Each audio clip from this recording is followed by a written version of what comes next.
আচ্ছা, তাহলে আজ খালিয়াজুড়ি নিয়ে বসা যাক। নেত্রকোনা জেলার একটা উপজেলা, তাই না? হ্যাঁ, ঠিক। ময়মনসিংহ বিভাগের ভেতরে। হ্যাঁ, হাতে যে সূত্রগুলো আছে সেগুলো দেখে মনে হচ্ছে মানে জায়গাটা বেশ অন্যরকম। প্রকৃতি, পুরনো দিনের কথা, আবার মানুষের বর্তমান জীবনযাত্রা সব মিলিয়ে একটা মিশ্র ছবি। মূলত হাওড়াঞ্চল। বর্ষাকালে চারদিকে শুধু পানি আর পানি, আবার শীতকালে বিশাল ফসলের মাঠ। তো আমাদের আজকের চেষ্টা থাকবে এই সূত্রগুলো থেকে খালিয়াজুড়ির মূল বৈশিষ্ট্যগুলো বোঝা। অবশ্যই। খালিয়াজুড়ির মতো হাওড়াঞ্চলগুলোর আসলে একটা নিজস্ব জগৎ থাকে। এখানকার প্রকৃতি যেমন কিছু সুযোগ তৈরি করে, তেমনি বেশ কিছু চ্যালেঞ্জও রাখে। ঠিক। আমরা চেষ্টা করব তথ্যগুলো গুছিয়ে এখানকার মানুষ, তাদের জীবন, সংস্কৃতি এগুলোর উপর একটু ফোকাস করতে। চমৎকার। তাহলে শুরুতেই এর অবস্থান আর জনসংখ্যার ব্যাপারটা একটু দেখে নিই। হ্যাঁ, সেটাই ভালো হয়। সূত্র বলছে ভৌগোলিক অবস্থান হল 24°42' উত্তর অক্ষাংশ আর 91.73 পূর্ব দ্রাঘিমাংশ। চারিদিকে মোহনগঞ্জ, জামালগঞ্জ, ইটনা, শাল্লা, মদন এই উপজেলাগুলো। আচ্ছা। আয়তনও বেশ বড়, প্রায় 297 বর্গ কিলোমিটার। আর 2011 সালের আদমশুমারি বলছে জনসংখ্যা 94,660 জন, মানে প্রতি বর্গ কিলোমিটারে 320 জনের মতো। জনঘনত্ব তাহলে খুব বেশি নয়।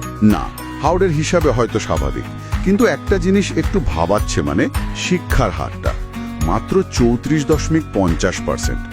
বেশ কম, তাই না? হ্যাঁ, এটা সত্যিই বেশ কম। হাওড়ের দুর্গমতা এর একটা কারণ হতে পারে।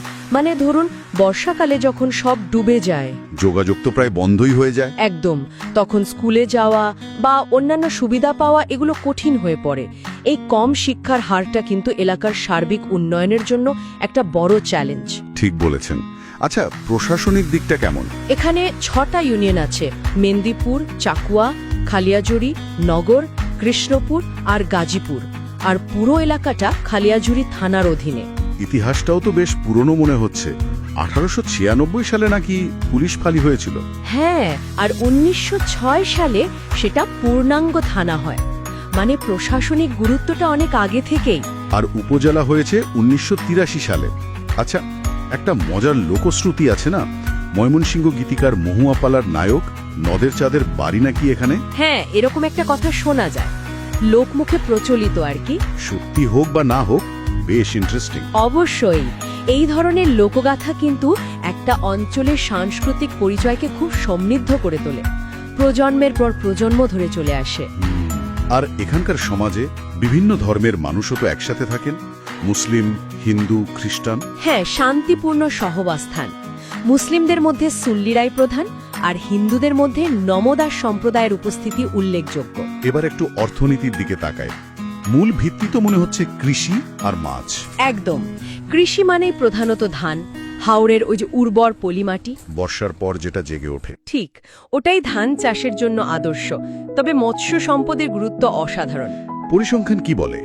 পরিসংখ্যান বলছে প্রায় 12,128টি জেলে পরিবার আছে। ধরুন 36,000-এর বেশি মানুষ সরাসরি এর সাথে যুক্ত। বাবা, অনেক মানুষ।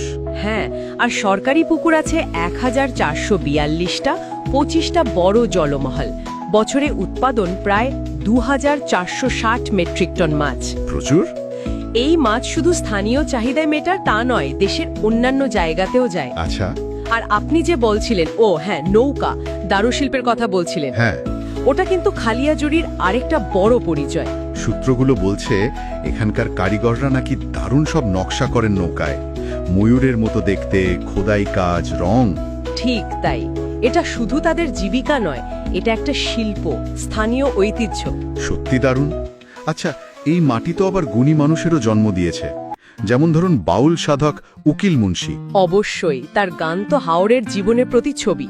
আবার একদম অন্যদিকে প্রযুক্তিতে দেখুন মোস্তাফা জব্বার, বিজয় কিবোর্ডের জনক, তিনিও তো এখানকারই। হ্যাঁ, তিনিও খালিয়াজুড়ের। আরও আছেন মোহাম্মদ হাদিস উদ্দিন, সাবেক পুলিশ প্রধান এবং রাষ্ট্রদূত। দেখুন, একই এলাকা থেকে সঙ্গীত, প্রযুক্তি, প্রশাসন এরকম ভিন্ন ভিন্ন ক্ষেত্রে এত উল্লেখযোগ্য মানুষ উঠে আসছেন। সেটাই। এটা কিন্তু সেখানকার মানুষের ভেতরের সম্ভাবনা আর ওই অঞ্চলের যে একটা উর্বর সাংস্কৃতিক পরিবেশ আছে সেটার দিকে ইঙ্গিত করে। এত চ্যালেঞ্জ সত্ত্বেও প্রতিভার এই বিকাশ। অসাধারণ। তাহলে সব মিলিয়ে যদি দেখি, খালিয়াজুড়ি একদিকে যেমন প্রাকৃতিক সৌন্দর্যে ভরপুর, তেমনি আর একটা সমৃদ্ধ ঐতিহ্য আছে। আর অর্থনীতিটাও বেশ গুরুত্বপূর্ণ, বিশেষ করে মাছ আর ওই যে নৌকা শিল্প। হ্যাঁ, হাতে থাকা তথ্যসূত্র থেকে এর সম্ভাবনার একটা স্পষ্ট ছবি পাওয়া যায়। একদম। আলোচনা তো প্রায় শেষ দিকে, তবে আমার মনে একটা প্রশ্ন আসছে। আমরা এখানকার সম্পদ দেখলাম, উর্বর জমি, মাছ, ওই সুন্দর নৌকা বানানোর শিল্প, আবার কৃতি সন্তানদের কথাও জানলাম। এখন ভাবছি ওই যে গতানুগতিক উন্নয়ন পরিকল্পনা, সেগুলোর বাইরে গিয়ে এমন কি নতুন বা উদ্ভাবনী কোনো পদক্ষেপ নেওয়া যেতে পারে? মানে এমন কিছু যা খালিয়াজুড়ির এই সম্ভাবনাকে পুরোপুরি কাজে লাগাতে পারবে, আচ্ছা। আবার একই সাথে এর যে হাওরের নিজস্ব সত্তা সেটাও রক্ষা করবে, আর শিক্ষার হারের মতো চ্যালেঞ্জগুলোও মোকাবেলা করতে পারবে। এটা নিয়ে কিন্তু ভাবার অনেক অবকাশ আছে। সত্যি ভাবনার বিষয়।